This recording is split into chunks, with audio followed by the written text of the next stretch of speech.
gentlemen, with the escalating climate and biodiversity crises happening, one thing becomes obvious and a consensus.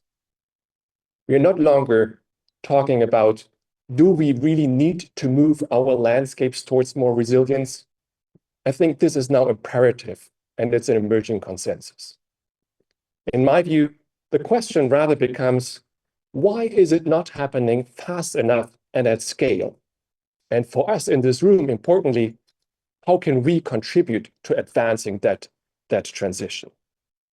And building on the knowledge we are co-generating in Spongescapes and in SpongeWorks, we try to face this question up front. And we're doing this by working with our people on the ground. For example, this French farmer here in the Lez Valley in southern France, who has been engaged in developing this leaky woody dam that you see there on the left. She's convinced about this approach as using it to slow down the flow, as Alice just described, and enhancing the water that is being kept in the landscape. However, when talking about this new innovation in the field with her neighbor, this is what happened. Let's listen. Mon voisin agriculteur qui me dit mais non, il faut laisser couler l'eau. Il ne faut pas mettre de bois, il faut laisser couler l'eau. Donc c'est vrai que la première image qu'on a, c'est non, pourquoi faire ça? Ah, donc ça, je crois qu'il faut l'expliquer. Parce que là, les gens ne le comprennent pas. So what she was saying is that her farmer friend, her neighbor, saw what she was happening, was surprised why she's putting wood in the channel, which should be used to discharge the river. So what I think this exemplifies very well is there are innovations happening, but it really takes a whole shift in mindsets. Indeed, it requires a paradigm shift in thinking, not just on the local scale, but at larger scales as well. And we are working with our partners how we can address this. And I brought two examples how we are trying to move forward with those innovations.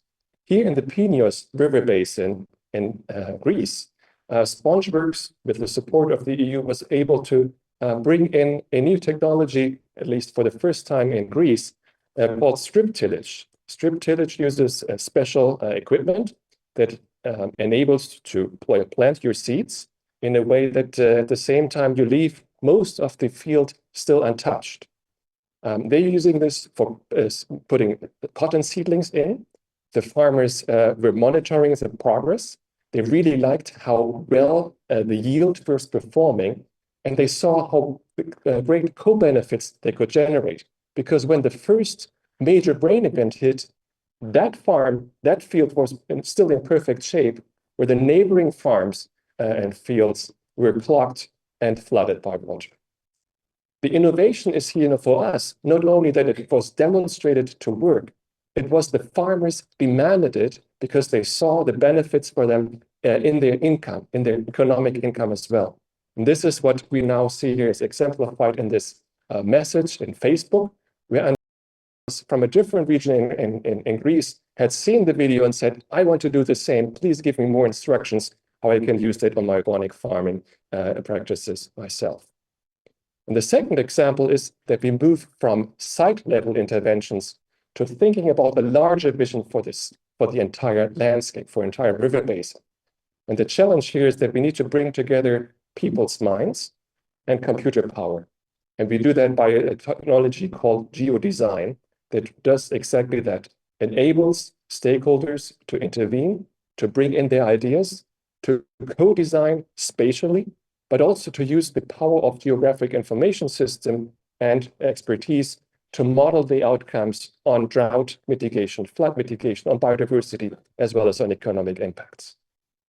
So what we learned from our emerging insights in the first year is that, of course, sponge landscapes are no silver bullet, but we need to understand the mechanisms in order to make, well, it visible what works and what doesn't in which situations.